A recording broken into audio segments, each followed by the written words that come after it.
যে তোমার বদনাম করে শান্তি পাচ্ছে তাকে বদনাম করতে দেও। বদনাম তো সেই করে যে কখনোই তোমার সমতুল্য হতে পারবে না।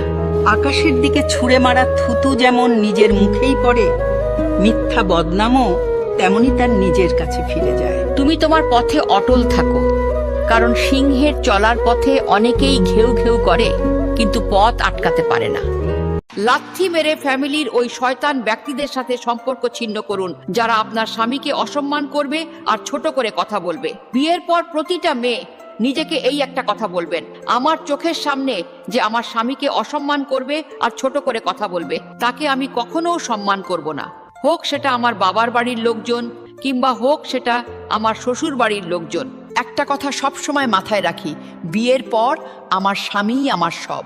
তাহলে দেখবেন কেউ আপনাদেরকে ছোট করতে পারবে না। যদি তুমি ছেলে হও তাহলে মাত্র 30 সেকেন্ড এই ভিডিওটা দেখো। একটা কথা বুঝে নাও, ভালোবাসায় সবসময় ছেলেই বরবাদ হয়, মেয়েরা নয়। মেয়েদের জন্য তো কোনো না কোনো গাধা দিন রাত পরিশ্রম করতে থাকে, মেয়েরা শুধু তোমার আবেগের সাথে খেলা করে।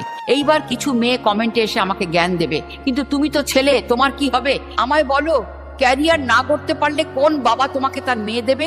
যেই আসবে সে সবার আগে তোমার যোগ্যতা জানতে চাইবে, তখন তুমি কি বলবে? কিছুই না। তাই যদি ছেলে হও, প্রেম ভালোবাসার চক্করে না পড়ে নিজের ক্যারিয়ারে মন দাও। এটা বুঝলে জীবন সুন্দর।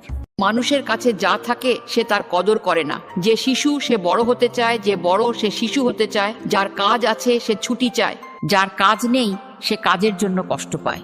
বিবাহিতদের অবিবাহিত জীবন ভালো লাগে, আর যে অবিবাহিত সে বিয়ের জন্য চিন্তিত। মানুষ সবসময় নিজের অবস্থা নিয়ে দুঃখী থাকে। এজন্যই বলে পৃথিবীতে 87 লক্ষ জীবের মধ্যে একমাত্র মানুষই টাকা রোজগার করে। মানুষকে জিজ্ঞেস করলে বলবে নলে খাবো কি, কিন্তু পৃথিবীর অন্য কোনো প্রাণী না খেয়ে মরে না, আর মানুষের পেট কখনো ভরে না। মসজিদের প্রথম কাতারে দাঁড়িয়ে আপনার করা ইবাদত কোনো কাজেই আসবে না যদি আপনি বোনের সম্পদ মেরে খান। আপনার আসল চরিত্র সেটা নয় যা আপনি মানুষের সামনে দেখান, বরং যা আপনি গোপনে করেন সেটাই আসল চরিত্র। মানুষের হক নষ্ট করে আপনি যতই দান করুন না কেন, আল্লাহ সেই দান কখনোই কবুল করেন না। আপনার ব্যবহার যখন আপনার সেজদার চেয়েও বেশি সুন্দর হবে, তখনই আপনি সত্যিকারের মুমিন হবেন। বাহিরের লেবাস দিয়ে নয়, মানুষের আসল পরিচয় পাওয়া যায় তার লেনদেন এবং তার দেওয়া প্রতিশ্রুতিতে। মনে রাখবেন, আল্লাহ আপনার বাহ্যিক রূপ দেখেন না, তিনি আপনার ভেতরের অন্তর এবং তাকওয়া দেখেন। কাউকে তার ভালো মন্দ বেশি বোঝাতে যাবেন না, এতে আপনিই খারাপ হয়ে যাবেন। বরং তাকে ছেড়ে দিন। সে যখন ঠকবে বা বিপদে পড়বে তখন সে এমনিতেই আপনার মূল্য বুঝতে পারবে।